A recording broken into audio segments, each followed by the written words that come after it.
We're ready to start? Yes. Yeah, I'm ready when you are. Swigs Coke Zero immediately. Now I'm ready. Don't ask me a question because I'm going to be completely unprepared. You said you're doing the intro. I'm just here for the show.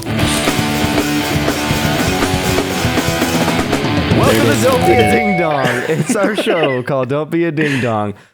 I'm Ryan. Before we get started, I got to throw it back a couple weeks already because I'm still not done talking about my trip to Nashville.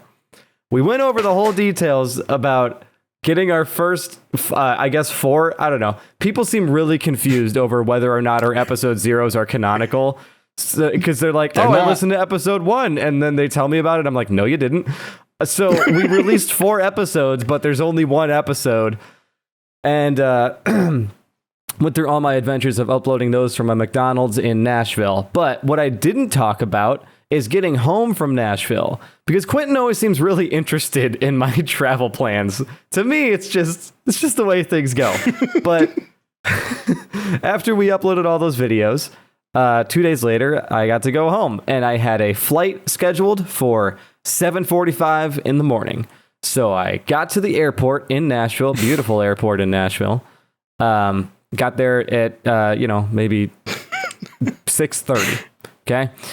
And the one thing I didn't get to do while I was in Nashville is eat some Nashville hot chicken.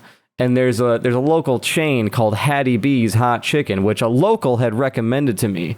And I'm walking around the airport, and I notice that there's one in the airport. And I thought, well, by the time I get home at noon, I'm going to be a little peckish.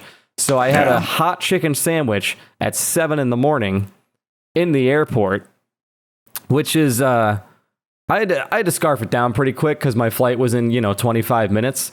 Luckily, it never came back to haunt me, but just have that as pretext for when I walk about 15 miles down to the gate where my plane is set to take off at 7:45. I get there at 7:30, because that's how I roll.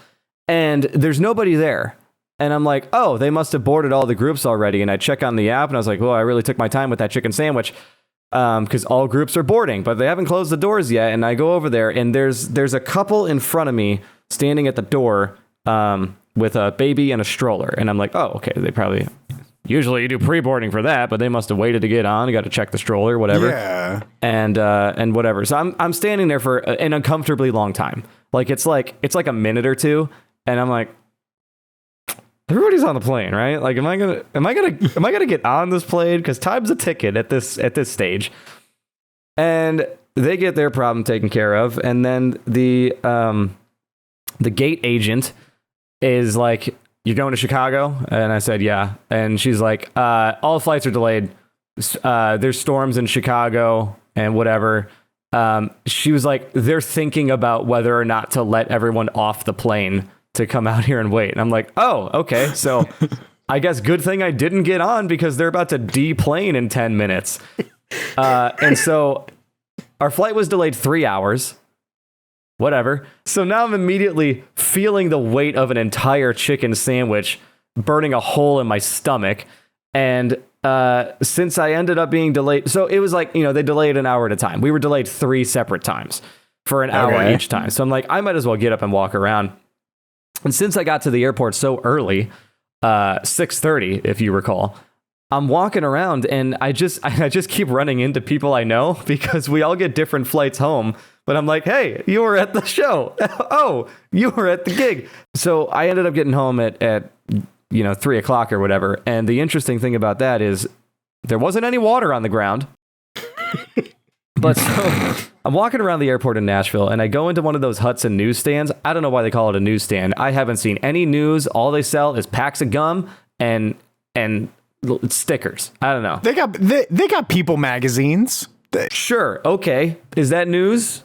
They have the same amount of news you can get at a Dollar General cash register. Yeah. In fact, maybe even less. So I don't know what Hudson's got going on, but I'm in a Hudson, and over in the corner, there's a beer wall, right? There's just like floor to ceiling, this little corner, probably about 5 feet wide, just stacked with different cans of beer.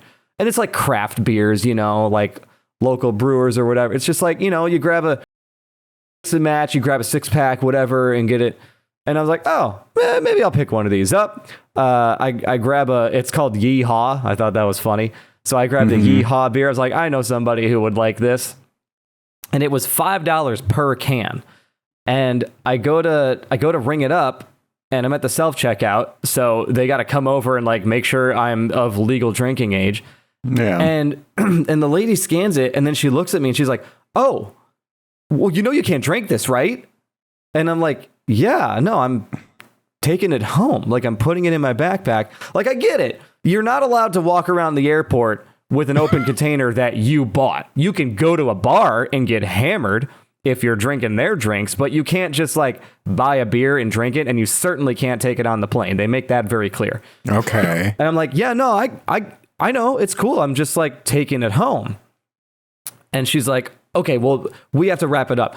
And then, so she brings it over to this other cashier, and I just kind of stand there for an awkwardly long time while she pulls out a full size, like, it's like a double wide Ziploc gallon bag with like biohazard stickers all over it. Like, it was like orange striped, and she's wrapping up, and she's like trying to figure out how to wrap up a singular can of beer, like 12 fluid ounces in a 5-gallon bag, and it's all folded over on itself, and then she has to like tape it, and I'm just standing there while she's fumbling with it, like, so you got to do this every time, huh? In that It's like you don't know how to contain it. It's like it looked like a global thermonuclear warhead by the time it was going into my backpack and then getting on the plane. And I lost my skateboard. No, I know. Remember when I told you I always travel with my penny board? Lost it at a bus station in Nashville, which is not like me to just lose things like that. It was a whole thing. I already bought a new one. What a great thing. We have a platform now that we can tell people if you're at a bus stop in Nashville and you see a penny board with insert features here. If you rode the bus in Nashville and now you're the proud owner of a new pre-owned penny board, I hope you enjoy it, because somebody better. What color is it? It's multicolored. It's when I bought a replacement already. I found the exact same one on eBay, and I kept saying I was very adamant that the colorway was called Cardinal, because it's like blue, red, and yellow, and it's like a swooshy kind of pattern. I don't know what I was thinking, because I kept searching for Cardinal, and eventually I found it. It's called Canary. The colorway is Canary. I would have said Cardinal is red. Yeah. Just red. And the funny thing is, they do have a colorway called Cardinal that looks completely different. And I was like, get these out of my search results. That's not what I'm looking for. Here's the real Cardinal. It was Canary the whole time. Well, I think we should use this platform to find it. Yeah, let's put out a call. I already called the bus department. We have an email mail at ding dong the mail. Yeah, mail at dingdongpod.com. If you've seen a Canary skateboard floating around the streets of Nashville, I promise it's not at the bus station. I called the Lost and Found 3 days in a row. I was really on an adventure with the lady who worked at the Lost and Found station. Actually, the first time I called her, she was like, there must have been somebody at the bus depot giving her a hard time, because she answered and she was like, Lost and Found, hold on a minute. You need to sit down. It was just like yelling at somebody. I don't know. They must have really been giving her some guff. And gets back on the phone after, again, an uncomfortably long time. And then she picks back up, and I'm like, I can call back in a few minutes. She says, oh, no, honey, you're fine. She picks back up and goes, there's some kid jacking around in here on a skateboard. Sorry, penny board. Yeah. That's wild. It's been a long time since I've lost anything. Thanks to handy dandy AirTags here, keeps me in check. Yeah, it's not a sponsor, but you think I should tag the board? Like, I'm surprised that you hadn't, for as much as you've used it and had it over the years. You know, you just put a little piece of tape, smack it on the bottom, boom. Well, I have an Android. Well, you know, like a tile. Look at the disappointment in knowing that he owns an Android. What, me? I have both. I have a work I phone. own an It's Android. stupid. It's Ryan two phones over here for those that don't know. He plays it both ways. Yeah. I work at a sub shop, and every now and then like a customer will like leave something.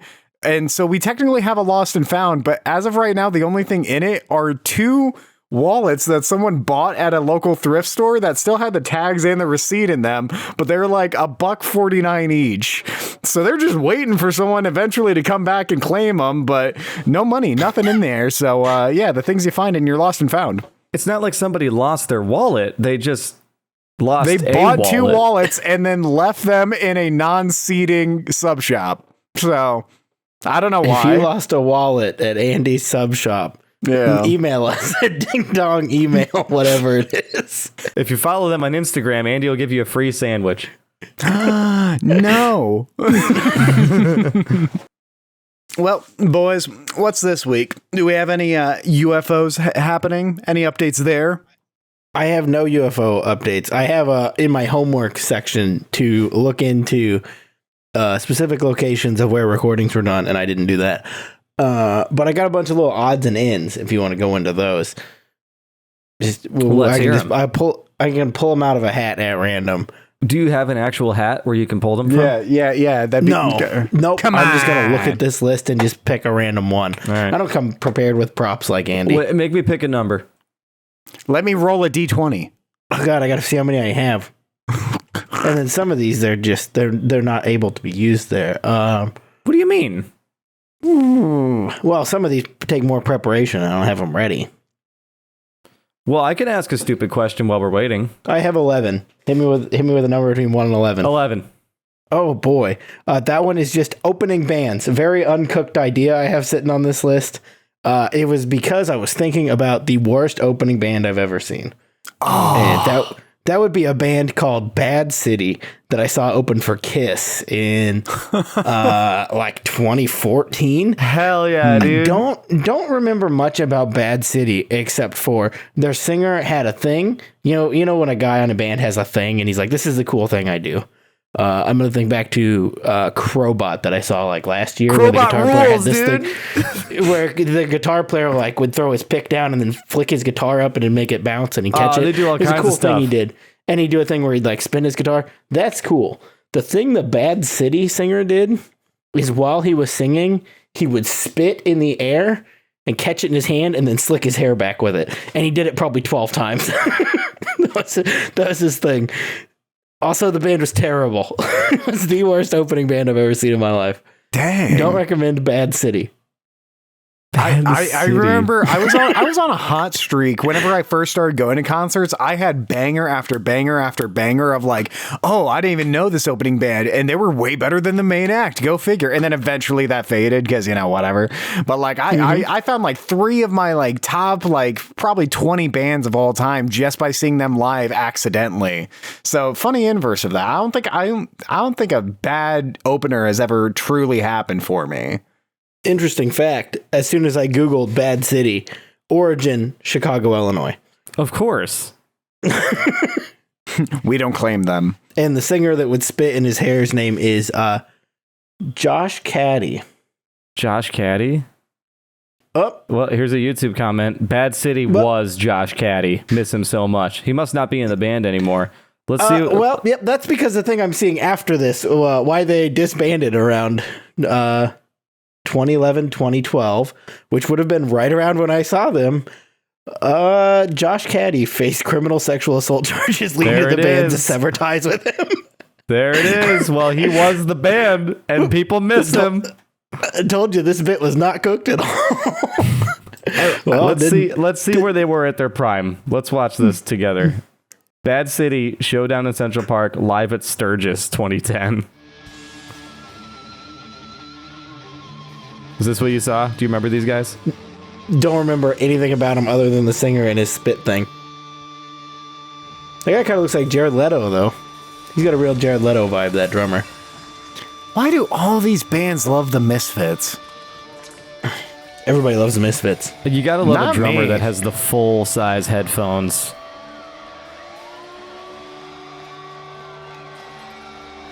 How long is this going to go What do you on? think he's listening to in those? Oh, here we go. He brought out a full-size American flag. Is that him? It must be. He wasn't blonde when I saw him. Oh dear. It's the vest with nothing underneath. Oh, Yep, guys. that was the outfit though. Yep, it still holds up as a worst opening band I've ever seen. Like, how many followers? When do you think he does the spit thing? Well, they have 1.09 thousand subscribers. No way. We could get them. Do you think they just broke even on their equipment? All right. Well, that's Bad City. Yeah, you got the first part right. How many times have you seen Kiss? Twice. Me too. Did I mention seeing it more than once? No. Oh, okay. Yeah, I saw them once with Bad City, and then I saw them again later on when they toured with Motley Crue. Whoa, now that's a tour. Yeah. Yeah, and they had it was called The Tour, was the name of the tour. Of course it was. Yeah. It was right on the nose. And they had an opening band called Treatment, I believe it was. They were actually really good.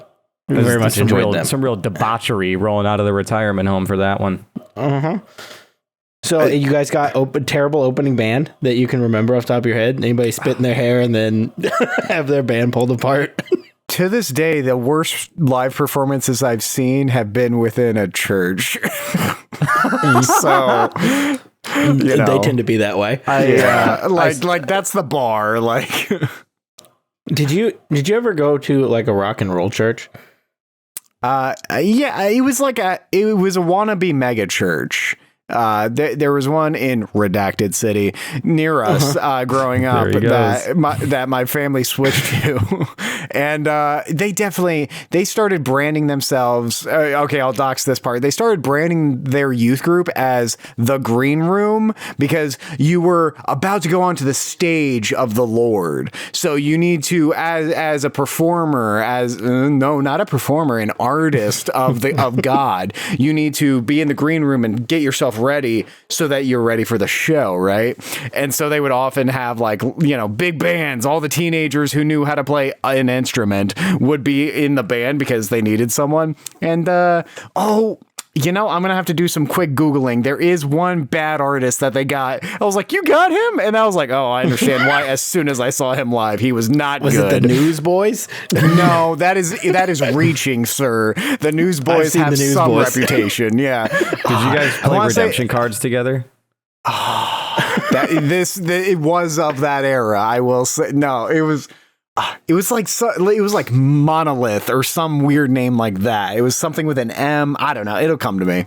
The reason I asked that question about the churches is because my mother also switched to a wannabe mega church at one point where they had like 3 projectors and they would do this thing where they would do cover songs of classic rock songs, but they would change all the words to be Jesus related.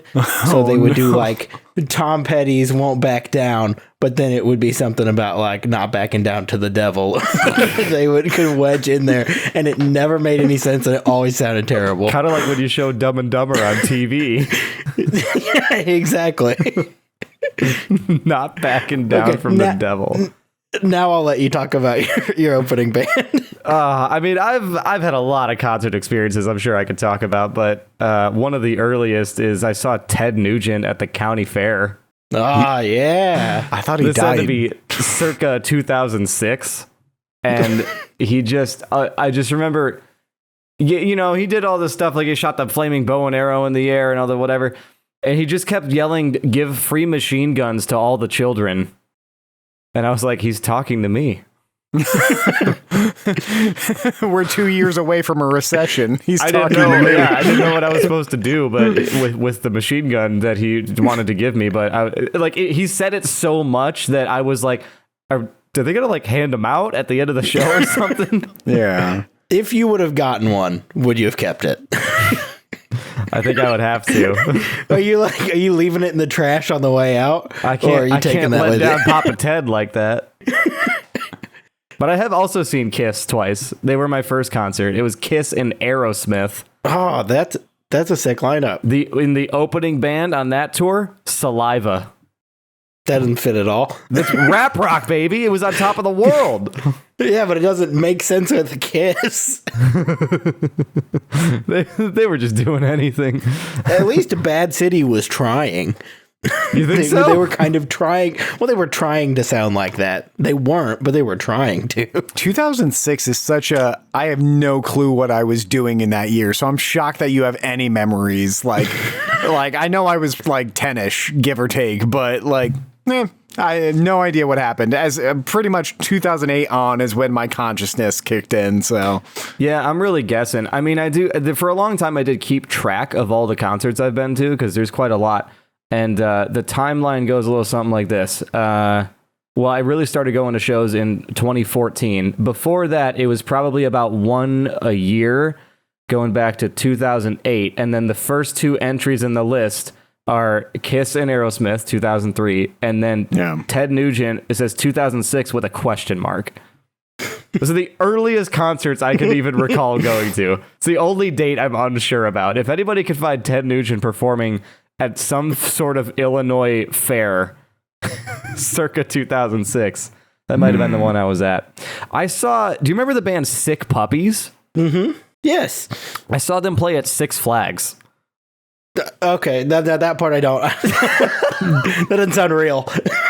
I know, it was weird. They're like not. Where did they play? On a roller coaster? No, were they on Tony like, Hawk's Big Spin, just ripping their? Was that song about fighting? Didn't they? Yeah, well, they had a lot of. I think it was just like the Six Flags event coordinators must have saw that song where they did the free hugs thing, and they were like, "Oh, this is a nice family band." Kind of like booking Lamb of God sight unseen. You're like, oh, it's a Christian band, which is the basis for one of their music videos. But yeah, Sick Puppies at Six Flags. It was like one of the abandoned, not even a band shell, but it's like, it looked like where they would have had like the Sea Lion demonstration at SeaWorld. It was those like kind of arena seats in a very, very small auditorium. It was super weird. Did it kind of look like they were playing in a volcano? Yes. Okay, so I found a video of it. Yep, that's it. Yeah. Yeah, they're definitely playing in what appears to be a volcano. Wait, there's video? You might be able to see me. What? Yeah, this was it. You were in a volcano? You can smell the pixels on this. There's no way. Yeah. What quality is this? Yeah, Sick Puppies. 480p. I'm not even sure if I'd throw in the P on that one. It's 480 something. Well, I'm one of those people down in the front. Yeah, somewhere in here is a young Ryan. Is that could be him right shirt? there. Yeah. It could be this little guy bopping around right here. This little guy really bopping down there.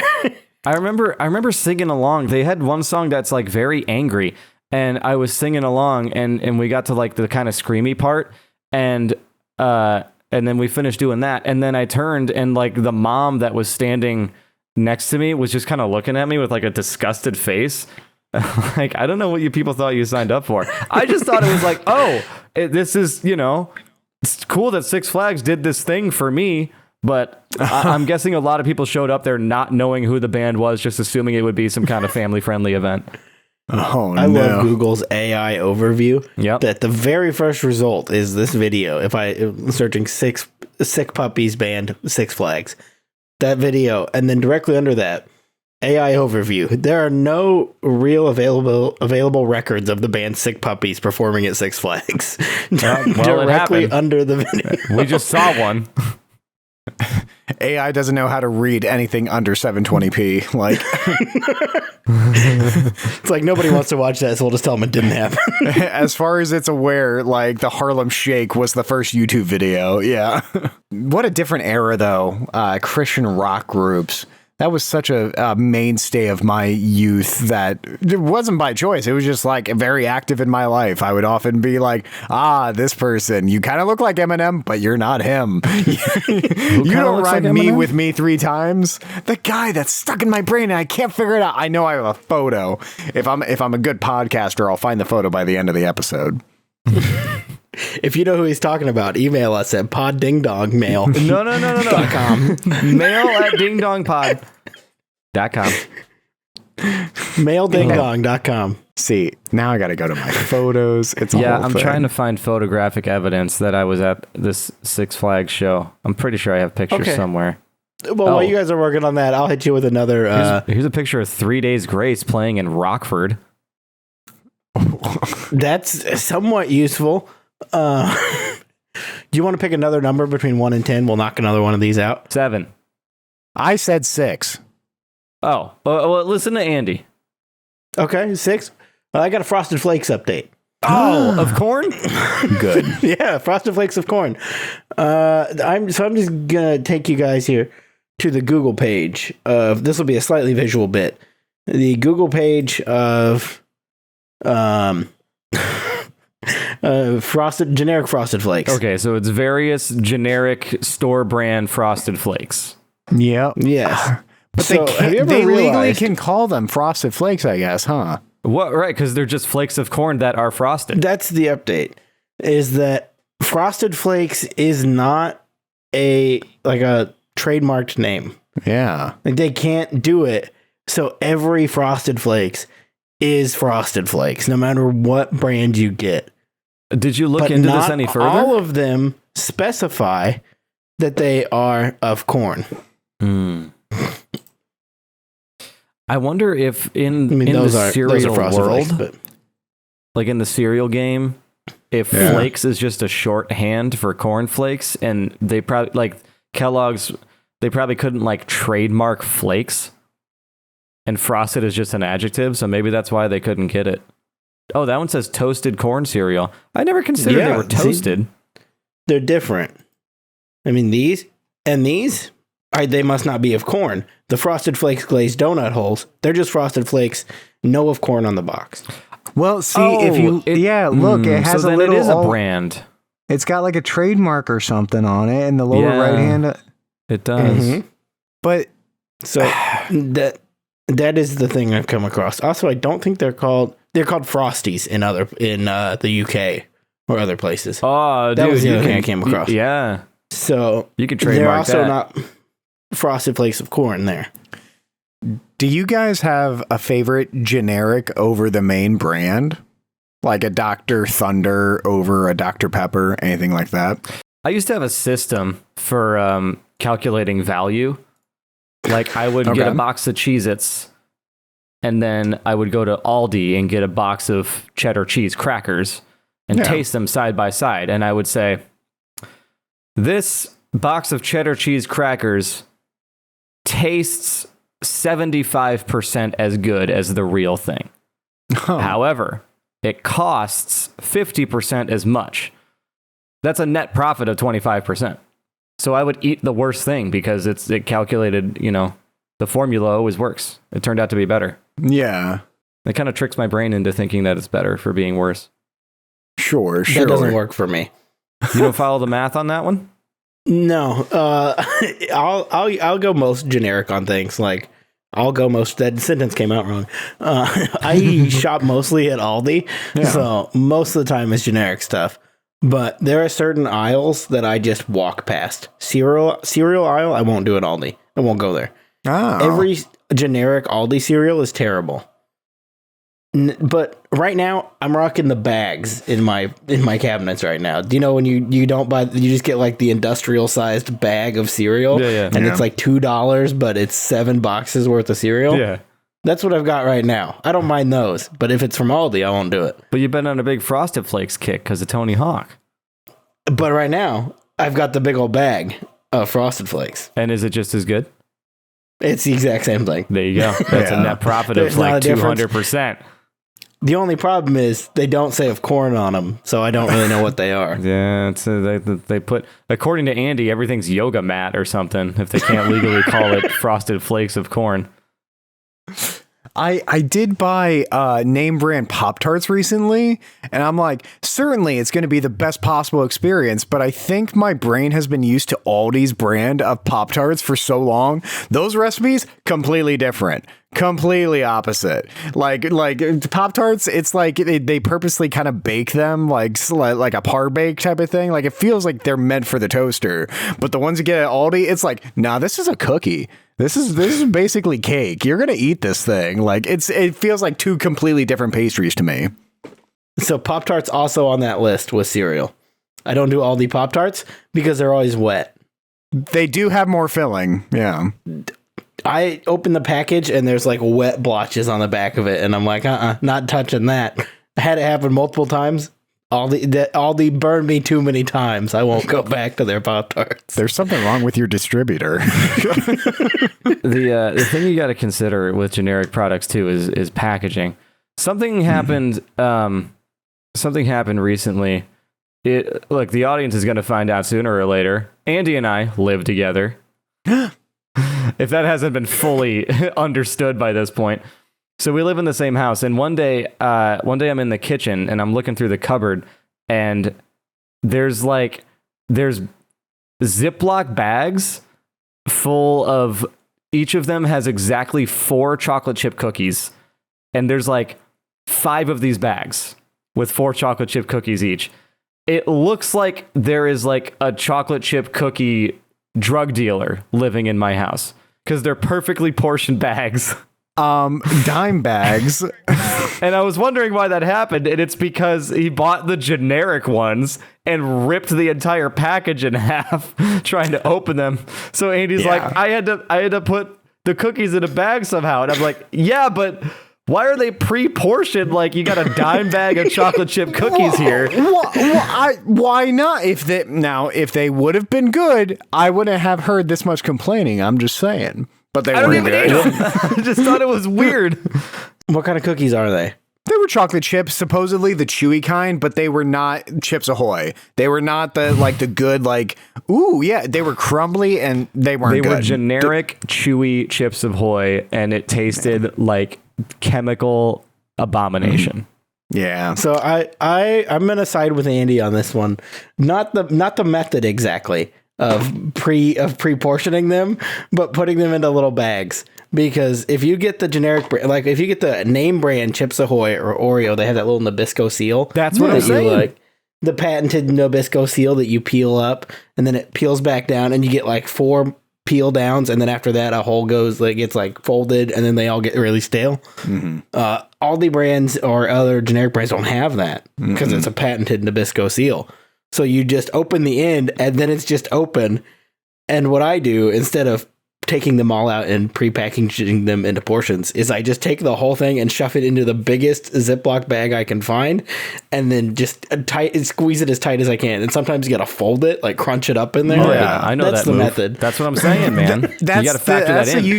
That's the usual method I use for that madness. But we were out of the big 5-gallon kind or whatever, right? So I made lemonade out of my lemons. Sorry. If only I bought another beer at the airport, we would have had bags on hand. Damn. God, what a full circle moment. If only we were near the end of this thing. We could be.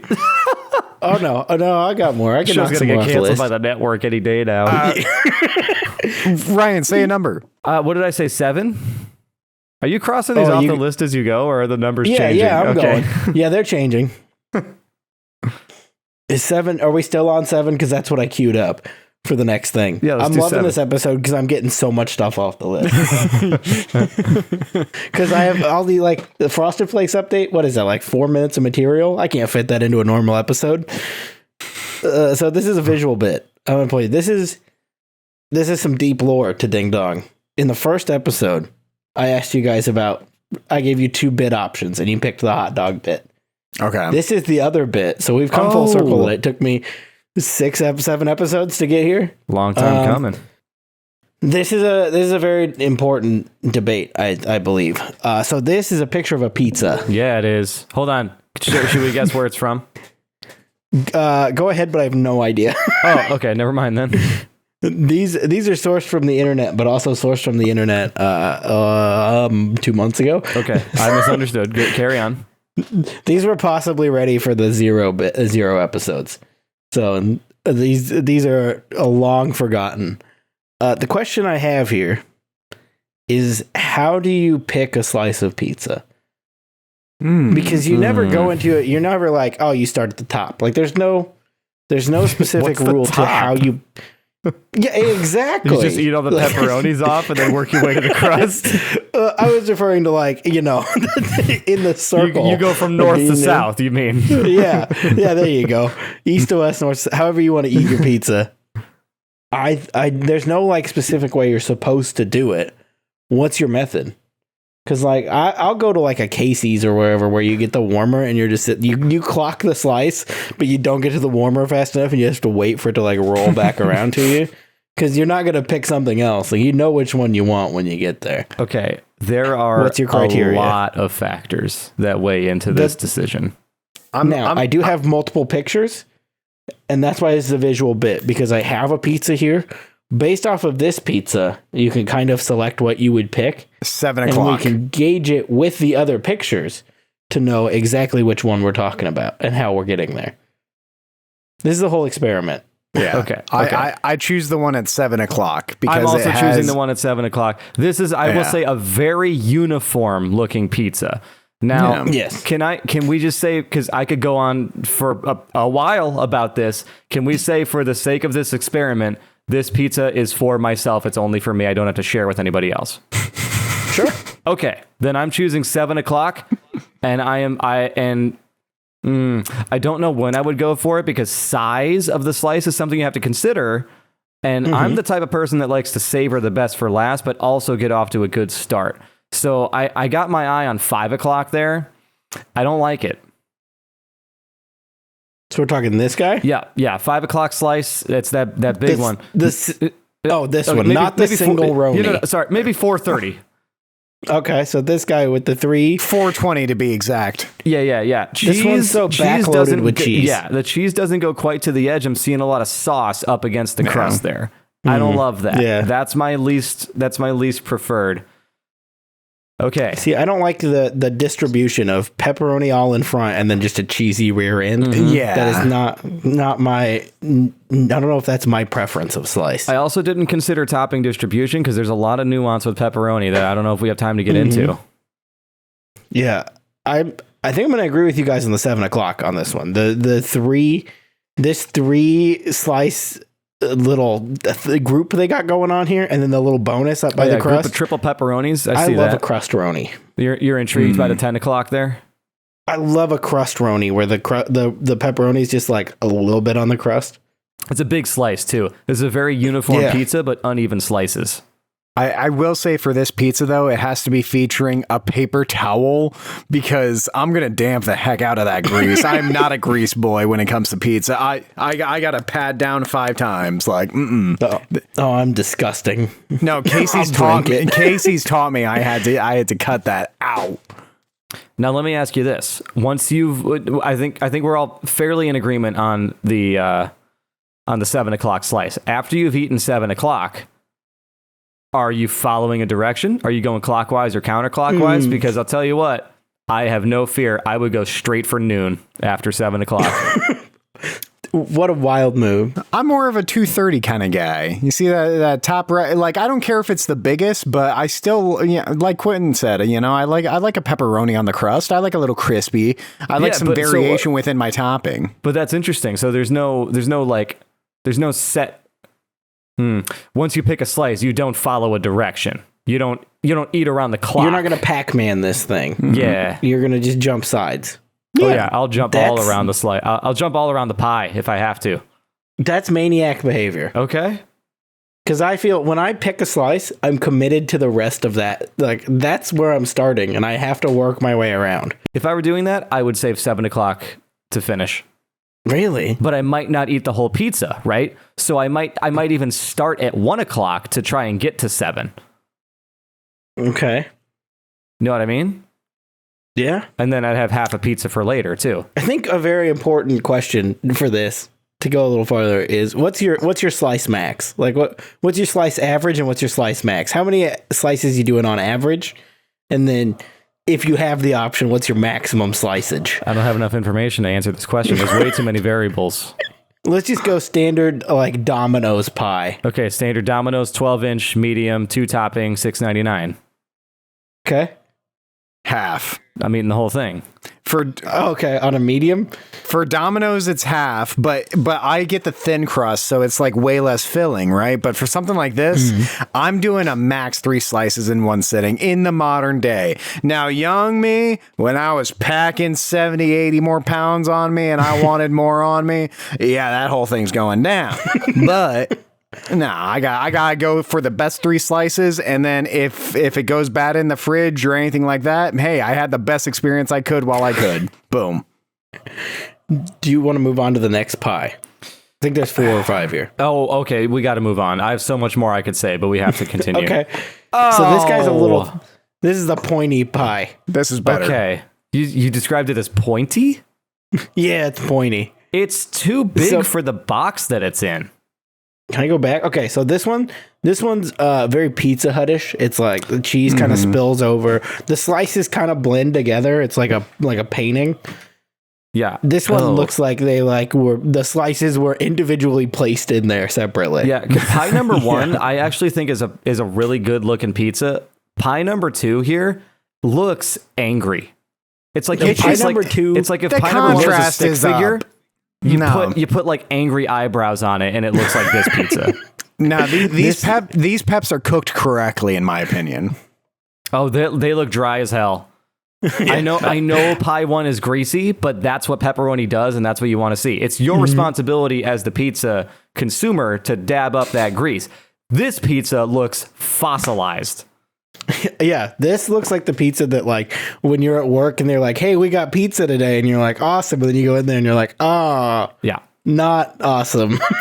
This does feel the type of pizza that I would end up like scraping the toppings off of and tossing the crust and only eating the good stuff, you know? It looks frozen.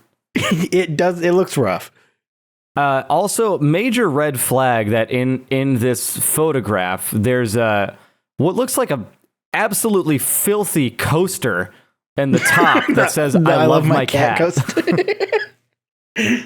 And what is it? Like, it looks like it's covered in cigarette ash. What's it? Yeah, what's it on top of? What's that design? There is no pattern. It's got to be like an ottoman, because it's like a crocodile leather pattern that it's sitting on top of. But there's also like a wood table. Yeah, this is a hotel pizza. This is I'm stuck in Kansas City, and I ordered from Luigi's. You know, like this. Maybe I'll tell this story on the podcast one day. But this is Omaha's best pizza. Oh, okay. Well, yeah, come back next week. We'll earmark that one for later. Okay. Should we talk about the pizza? First question I have about the pizza before we get there. This pizza has one of these little boils. Massive yeast bubble right there at noon. Are you going for the bubble, or are you anti-bubble? I was going to say, I'm taking that yeast bubble and chucking it at the wall. I'm making sure that is not a slice that I get. Oh, you're anti-bubble. No, it's disgusting. You're not supposed to send a pizza like that. I worked at Domino's, and every once in a while, I had the responsibility to watch the oven and pop the yeast bubbles as they formed. You can't let them go out like that. I just let them things roll when I worked at Casey's. Let it ride. I didn't have any personal problem with it. To me, it's still like, all right, it's just crust, you know, like but it did take away from the real estate that was portioned towards the topping. So gentrification. I don't mind a bubble. I'll eat a bubble if it's there. I'm not going to pick the bubble slice, but I don't mind it. Yeah. In the world of this pizza, where I'm offered this pointy pizza, if I have another option of pizza, I'm not going with this one. We've all kind of agreed that this is a disgusting, shameful pizza. But if I have to pick it, I'm going with, what's this guy, like 1 o'clock? Is that this guy is? That's 3. 3? Why would that not be 3 o'clock? Well, I was looking at the back of the box. No, we're not orienting to the box. We're orienting to the photograph. I'm orienting to the box. No, we're going off the We're going off the cardinal directions of the photo. Just ignore the box. Okay, so where am I at? Like 3 then? Okay, I'm going 3. You're then. right at 3 3 o'clock. is my Yeah. selection. I actually do agree with you, or the opposite. I would go for a 9 o'clock or a 3 o'clock there. Either or. There's enough. Like this guy? 2 down. Yeah, that guy. Here's the thing. If I'm committing to this pizza, if I'm like, this is what I'm eating, I got to do it, and I got to do it all the way. I'm going big. I'm going for the largest slice, and I think it's right there about 6.15. Yeah, I'm definitely folding it while I eat it too. You're folding this? This looks rock hard, my guy. I don't know if there's I any think folding if you happening. fold it, it's gonna snap and poof out some dust. That's gonna be like the Mythbusters episode where they tried to fold a piece of paper 8 times. You just can't do it. See, I'm pretty anti the slice Andy picked because it's too uniform. Wait, which one did Andy pick? I said 3 or 9. Okay, 3 and 9 are wildly different. Exactly. This one's got the uniform, the triple Ronies right in a line. Why would you want that? It has an open 9 o'clock has an open flesh sore. How are you gonna grip that slice? I don't want to touch that crust. To me, the crust looks dry, so anything that can take away from the dryness. You know what this pizza really needs is like a garlic butter sauce. It does. I wish I would have paid attention to where these came from. Can we move on? Yeah, I'm set on this one. This is it's got a banana for scale. Pie number 3 has a banana for scale, and if that banana is to scale, this pie is absolutely massive. Yeah, it's a big one. This is a, for the audio listeners, we've got a square cut pizza, like a thin crust square, which changes the ratio of everything because thin crust, how many pieces you eat, and you're like slice yeah, Andy's trying to figure out how to pick the one he wants. I guess 3 down, 1 over. If you're having a thin crust, your slice max like triples or quadruples compared to your standard pizza. So I'll eat like 12 to 14 of these. Yeah, I think that's why Domino's gets me with the half a pizza, because I get the thin crust and then I get the square cut. And so I'm just like, oh yeah, these small pieces. Yeah. Mm-hmm. Nah, that's gone, Like if it was kind of triangles, I'd be sticking to my 3 slice rule, but no, it plays a trick on me. Now, I know I clarified that this pizza is all to myself, but something you have to mention when you're talking about square cut. Do you want crusts or do you want centers? Because that's the kind of arrangement I have in my household. I eat my wife's crust. I just eat whatever she doesn't want. That's basically the arrangement that we have. But so she's all middles. Well, not necessarily.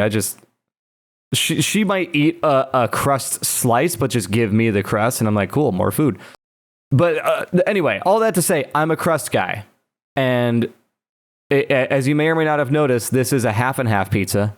There are 2 different genres of toppings going on here, and it looks like Northwest is a spinach situation, maybe some onions. I guess it is. And the Southeast half, definitely sausage, maybe still onions. It's hard to say. I thought it was like a cheeseburger at first, like one of those weird, odd, like flavor profiles. But yeah, I guess you're right. I think it is sausage on half. Now, I do see this is kind of tricky because there's already a slice missing where the banana is. Yeah. But they've chosen incorrectly, because if it were me, I'm going straight for 745. Really? You're over here? This guy? Yep. See this that big see how chonker see right how here? that might be 2 slices, but it might be 1. Yeah, that's a chonker. Even if it is 2 slices, I'm grabbing that whole thing. Okay. I see. I'm the opposite of Ryan. If it is a square cut tavern style or anything like this, I want the best experience first. In my opinion, that's got to be in the direct middle, because I want That is the best experience. But for me, I got to get maximalized toppings. So like, I guess directly down the middle, like direct middle on the bottom. At first, I was leaning towards right or left, but. Yeah, right there. I think that direct. I guess so. Yeah. I see what you're saying. In pizza terms, that slice looks juicy. Yeah. It looks very low sausage, though, in the sausage category. Well, a little sausage goes a long way for me, so yeah. Tell me about it. My method when it comes to these is to go, I always do an outer and then an inner. Like, it's always a twofer with me. Oh, you eat your way in like Dig Dug. Yeah. Yeah. So looking at him, I didn't even clock this big old chonker over here. I saw this guy here at the, what is this? The 530-ish position. Yeah. I'd go him and then directly into the slice next to him because, like we established on first pie, I won't change direction. I may go to either side of him, but I'm eating him and then going to the next one, which is this guy here. I will say this: I'm not this crazy. I wouldn't go to a square cut pizza and immediately go for a middle slice. Like I'm not going on a rescue mission extracting a center square cut. Like you got to start from the outside and work in. Life's too short. We've got another square cut here. This is the best pizza so far. Best pizza so far. You're messing with me. There's no way this is a real pizza. It looks made up. Pie 4 is evil. This looks almost AI generated. I'll still eat it. Do you know what I'm so upset about? Is it the pepperonis? This pie is square cut in very small slices. I mean, we're talking, this is like finger food. The distribution of pepperoni is clearly by hand. It's very uniform. But the way that they sliced it is that the pepperonis land on the corner. That's great. Of where... No. You're making finger slices here. You want an exact one perfect round pepperoni directly in the center of each slice. They got like that one just to the left of the little white table. That looks like that does make me mad. What's that spot in the desert where it's like you can stand in 4 states at the same time? That's the 4 corners of pizza. Ohio, Maine, Nevada, and Kentucky. Yeah. That was a Simpsons movie joke. I don't think any pepperoni slice should be cut into 4s. I'm fine with halves. I like when I'm eating a slice, I'm like, I got a half a piece of pep on this. All right. Like it's a bonus. And the fact that they were able to quad that slice of pepperoni so effortlessly makes me think that like that's not real pepperoni. That looks painted on like a Wile E. Coyote. I don't know battleship terms, but what's happening at D7? Hold on. In bingo terms, it's BING and then 52. There's like a 3. Andy, where are we There's at? a 3. BINGOG and then 52 is further over. So there's a 52 out of what? It's bingo. You ever played bingo?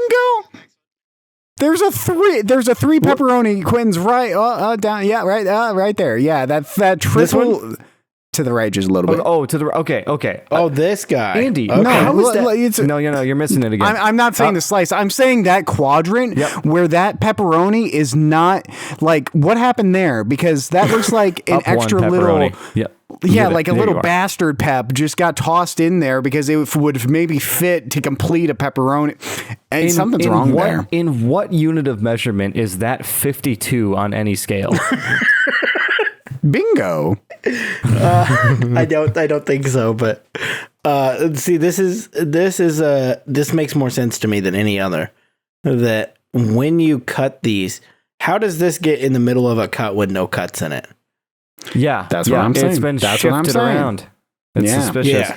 Now, how about some of these pepperonis? Like they're kind of concentrated towards the center of the pie. There's a few pepperonis that have like boils on them. Yeah, actually. Yeah. That look like they've been like eaten by maggots, maybe? They've been burnt with a cigarette. Yeah, they have cigarette burns on them. Yeah, there's only like one of those pepperonis that does that little cup thing, and it's like directly north. I see yeah, that. look at that guy. That's a bowl. Yeah, that might be real. That's the only one. Yeah, this is like an AI pizza. I don't know what's going on here. I really hate this pizza, but again, if we have to be committed to eating it, I'm going... Honestly, I don't want to touch this pepperoni just yet. Here's what you got to do with a square cut pizza like this, where it's all kind of Wilson-Nilsson. I'm going directly southwest, that little one bite. That's what you got to do. You got to eat those little corners. You got to eat those little pieces of crust first. Yeah, those are the very first thing that I eat, actually. Those tiny little guys, because I'm like, no one's going to get mad at me for eating the little guys, so I always eat the little guys first. You go triangle? Yeah, you got to eat the triangle. That's like your appetizer. That's your cheese pizza. Triangle is like, oh, you're done eating, and you're like, oh, there's some triangles left. That's why I eat them first. No, that's your appetizer. Yeah, that's the dessert slice. It's mostly crust. If you really want to be fun, you put the little triangle on the little white table that they use to hold the box open. You're like, ooh, a little meal for me. So here on this one, I would break my rule. I guess I'd have to do a triangle here because I'm thinking Andy's guy here that he was bothered by the slices on. Yeah, that's the least disturbing looking slice. But it's either that one or directly left to it is the one I want. So I would take the one next to it to get to it, and then I would also eat this one. I'd eat this one first. Yeah, you're playing Battleship. I see the game. I'd have to agree, but I'm going to be honest. I would take these pepperonis off. I just don't trust them. Yeah. I actually lean towards like maybe just trying mostly a cheese slice. So almost the one diagonal of Ryan's little triangle guy. The one that barely has like half a pep on it. Because then I feel like no to the right. Okay. No, up. Yep, that one. Oh, because then I get a true taste of if their cheese is any good or not, and then I don't have to worry about these weird pepperonis being a factor. Yeah, I'm set. Mm-hmm. All right, okay, we can move on. This is the last one. Is this Little Caesars? I think they're Papa John's, but I'm not positive. No, they don't have the little sport pepper or the garlic cup. Is that egg? This looks like it has diced onions on it. This one looks disgusting. Yeah. Why is the yellow tint off? Insane toppings. The little white table has fallen. Yeah, on both of them. We got a man down. A shifty ride to get to wherever they are. Also, this box placement, absurd. The pepperoni is open, and then the onion one is on top of the lid of the pepperoni one. Oh, yeah, they're doing like you can't close it. You know when you like... okay, so what they're doing... This is for the audio listeners. What they're doing is, you know when you have like a moving box... and you put stuff in it and you go to close up the box, but you don't have packing tape. So you have to do that thing where you do like a clockwise motion and then you fold the third one underneath the flap of the first one. That's what they're doing with pizza boxes. There's two pizzas and the pie portion of one is sitting on top of the lid portion of the other one. Andy had visual representation for our audio listener explanation.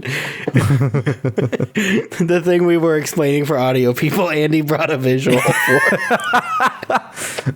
And I'm Andy. Yeah, I feel like we all know which one we're gonna pick here, and it's clearly this. What is this 9 o'clock one right here, whatever that is? 10. Yeah, it's 10 o'clock. But yeah, do we not know how to tell time? I don't know how to tell time. It's either that one or the one directly across from it. It's one of these two. Absolutely agree. I can't believe we're all on the same page with that one. And like 3 o'clock isn't too bad. That's okay. It's got a little cheese overhang, like not in a good way though. Yeah, yeah. Here's what I'm avoiding at all costs. 7 o'clock, that looks like a yeast bubble. Oh, okay. 8:30 is like half dry sauce on dry crust. No thanks. That one just looks drier than the rest of it. It does, yeah. I tried to fill the pizza spectrum when I did this like 2 months ago. You did good. You did well. I'm still convinced there's like egg on pizza number left. I'm not convinced it's not egg. It might be like a buffalo chicken with just like hocks of onion on it. The yellow tint is just so off to me. That's not normal mozzarella. Now, how did you source these images? Obviously, this one's from Reddit, but like, what was all the of them purpose? are from Reddit. What was the purpose of the Reddit thread? Don't remember. They were multiple threads. It was just a pizza Reddit, and I think it was like perfect pizzas or something like that. Oh, we haven't seen one yet. Yeah, and these are all terrible. But now that we've done that, Mike, the question was like, what is your criteria for picking your pizza slice? And those are all good visual representations to kind of get us in the park. Yeah. I'm looking at it with I want a wide pizza. I was doing this under there. Like I don't want one that's all thin. Like I want a wide guy. I want a slice that's easily 2 slices with distributed pepperoni. I don't really like the one we just looked at that's like coated in pepperoni. Yeah. I want like 4 to 5 slices max. Okay. And evenly distributed across the pizza. I don't want them in a straight line like Andy does, maniac. They gotta be all over. It's gotta be a wide guy. Minimal crust. I picked my slices, I think, largest to smallest, because when I start eating a pizza, boy, am I hungry. I am God's hungriest boy, and I dive through those 2 like extra big slices, like if it's really an uneven cut, and then by the time you're getting pretty filled up, you're like, oh, do I want one more slice? And then it's like, oh, well, they're small, so yeah, I could do one more, and then maybe even 2 more. I can't judge on size on first go. I gotta go purely by like visual appetite, because like 2 turds are still turds, you know? Like, well, what good is that? How is that different from what I said? You're saying you still do value size a little bit. I'm saying if we're assuming it's a pretty uniform pizza otherwise, like I'm saying we got good topping distribution. It doesn't look hateful, like it's a pizza I want to eat, unlike many of the ones that we just saw. Sure. The first one looked pretty good, and then it really just went downhill from there. Oh yeah. But I'm just saying, like, if it's pretty uniform and it's just an uneven cut, I'm just getting the biggest slices first. Yeah. Yeah, I don't know. I think I am. I don't like a loaded pizza. Like if you've ever had Bagers up here in Chicagoland area, like I am not that big on theirs. People are like, oh, you get all the toppings on there. I'm like, no. Is that what they're known for? I don't need a mountain of toppings. Like, I don't know. It's always just like overstuffed. Like it's never like, it's just like, oh, you get a lot, but it's not good. You know? So like, I need something that like presents itself as modest. It's like ordering an everything pizza from Casey's. Yeah. Oh, Casey's Taco Pizza. I need to try, honestly. That's a lot of stuff. You've never tried it? I haven't had it for 5-10 years. I don't know. It feels like a long time. Let's go tomorrow. I used to have it a fair amount as a kid. My siblings were big on it, so. Oh, we should. I forgot we have one that's not too far from us now. Yeah. Bring it back as a review for the next episode. All right. Well, that's where it got us. You guys are welcome that I reached into the bag of bits and stretched us over the finish line for this. That prompted a lot of good conversation. I feel like I could go for hours on pizza, but I think to close out this episode, I can show you. I found the pictures I took of Sick Puppies at Six Flags. Oh, we have evidence? There's photographic evidence, and I think this was 2011. We can see the volcano. Yeah, we're gonna see it. So, it's a free concert? It was a free concert with by park Starburst. admission. I think at the time I even had season passes for Six Flags this year. It was a great summer. So it's the Starburst Summer Concert Series at Six Flags. And yeah, so I must have went and got a wristband. That's a thing they did? Here's a sign that I saw during my day at Six Flags that I thought was entertaining enough to take a picture on my HTC Evo 4G smartphone at the time. It says extreme danger, high voltage, no trespassing, violators will be ejected and prosecuting, which I thought was like, that's all the extreme things that you can say on a sign. I thought that was pretty hardcore for Six Flags. I know I'm looking at a small compressed version of it, but it doesn't look like that low of quality. No. For the age of this phone. Oh yeah, this is in impressed. bright daylight. I wish I still had that phone, dude. That was a good phone. Because they came up with a sequel. There was the HTC Evo 4G 3D, which had a stereoscopic camera on the back of it. Remember in 2011 when everything had to be 3D? You could like shoot 3D video on your smartphone.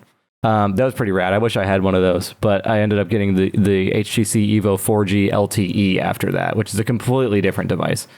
Okay, so here's the stage. That's a drum set that says Sick Puppies on the bass drum. Not as good quality here because I think I zoomed in a little bit.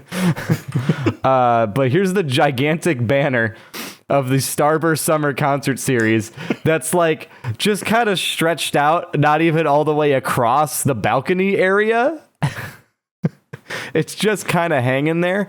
Yeah. Now, I think the reason that I took this picture is because you see at the very top of the volcano there, I'm not talking about the second floor, but I'm talking like the tippy top, like up there. There must be a hatch or something because Shim, the lead singer of Sick Puppies, went up there before the show and was looking down, and I noticed him, and he made like a shushing symbol. He was like, "Ooh, I'm not supposed to be here," and I thought that was very rock and roll. So that's where he was. And then a few minutes later, the show started, and they came out, and there he is looking up at the top of the volcano because he was just up there, and I noticed. So the funny thing about this is I'm like, as a kid, you're probably imagining, oh yeah, this is millions of dollars worth.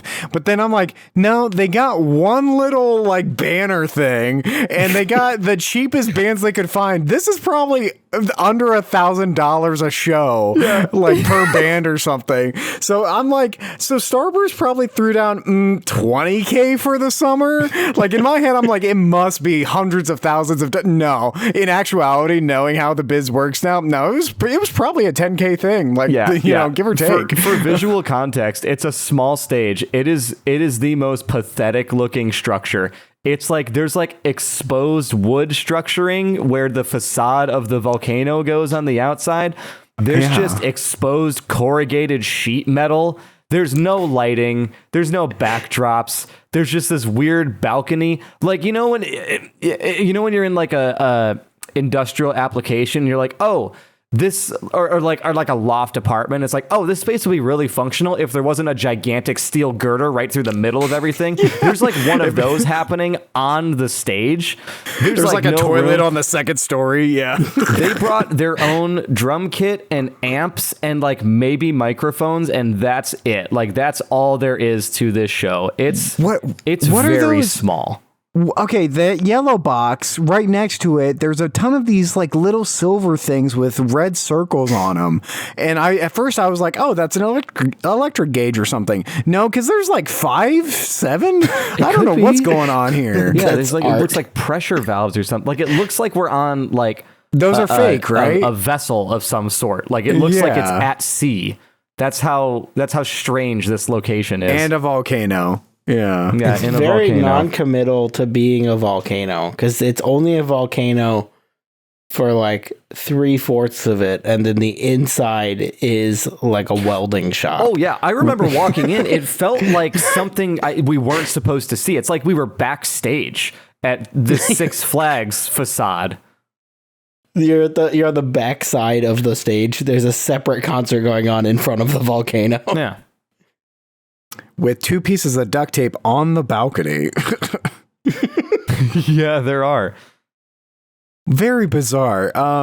So I don't envy your Sick Puppies experience. I'll say that. So that was my Sick Puppies experience at Six Flags. I didn't know Six Flags knew how to do concerts. No, they didn't really. Yeah. I think that's what I've gathered from this. Yep. That's what we've learned today. Well, and we don't know how to do podcasts. Thanks for listening to I Don't Want to Be a Ding Dong. I'm Andy. I'm Andy. And thanks for watching.